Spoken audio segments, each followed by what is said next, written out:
ಇವತ್ತೇನು ಈ ಜಲಾಗ್ರಹ ಜನಾಂದೋಲನ ಸಭೆಯಲ್ಲಿ ನಡೆದಿದೆಯೇ, 10 ವರ್ಷಕ್ಕೆ ಮುಂಚೆ ಶಾಶ್ವತ ನೀರಾವರಿ ಹೋರಾಟ ಏನ್ ನಡೀತು, 1 ವರ್ಷಗಳ ಕಾಲ ನಿರಂತರವಾಗಿ ಹೋರಾಟ ನಡೀತು.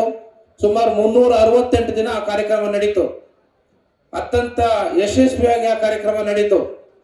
ಇವತ್ತೇನು ನಾವು ಸಮಾವೇಶ ಶುರು ಮಾಡಿದೀವೋ, ಒಂದು ಪರಿಶುದ್ಧವಾದ ನೀರು, ಶಾಶ್ವತ ನೀರು ನಮಗೆ ಸಿಗೋವರೆಗೂ ಈ ಹೋರಾಟ ನಿಲ್ಲಬಾರ್ದು. ಏನು ಪಕ್ಕದ ರಾಜ್ಯದಲ್ಲಿ ಏನು ಕೃಷ್ಣಾ ನದಿಯಿಂದ ನೀರು ತಂದಿದ್ದಾರೋ ಅದೇ ರೀತಿ ನಮ್ಮ ಜಿಲ್ಲೆಗೂ ಬರಬೇಕು. ಹೃದಯ ರೋಗ ಮತ್ತು ಹೃದಯ ಶಸ್ತ್ರಚಿಕಿತ್ಸೆ, ವ್ಯಾಸ್ಕುಲರ್ ಶಸ್ತ್ರಚಿಕಿತ್ಸೆ, ಸಮಗ್ರ ಹೃದಯ ಆರೈಕೆ ಸೇವೆಗಳಿಗಾಗಿ ನಿಮ್ಮ ವಿಶ್ವಾಸಾರ್ಹ RL Jalappa Narayana heart centre, STUMC campus, Tamaka, Kolar.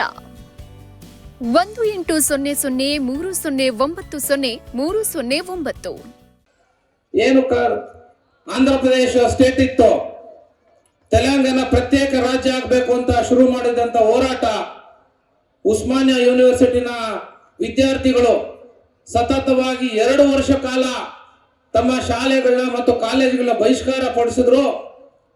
ಕೇಂದ್ರ ಸರ್ಕಾರಕ್ಕೆ ಭಯ ಬಂತು, ಅವಾಗ ಒಂದು ಪ್ರತ್ಯೇಕ ರಾಜ್ಯನ ಘೋಷಣೆ ಮಾಡಿದ್ರು. ಅದೇ ರೀತಿ ನಮ್ಮ ಜಿಲ್ಲೆಯ ವಿದ್ಯಾರ್ಥಿಗಳು, ಕಾಲೇಜ್ ವಿದ್ಯಾರ್ಥಿಗಳು ಪಾಲ್ಗೊಳ್ಬೇಕು. ನಮ್ಮ ಅಡ್ವೊಕೇಟ್ಸ್ ಇವತ್ತು ತಮ್ಮ ಕೋರ್ಟ್ ಅನ್ನು ಬಹಿಷ್ಕರಿಸಿ ಕಾರ್ಯಕ್ರಮಕ್ಕೆ ಬಂದಿದ್ದೀರಾ.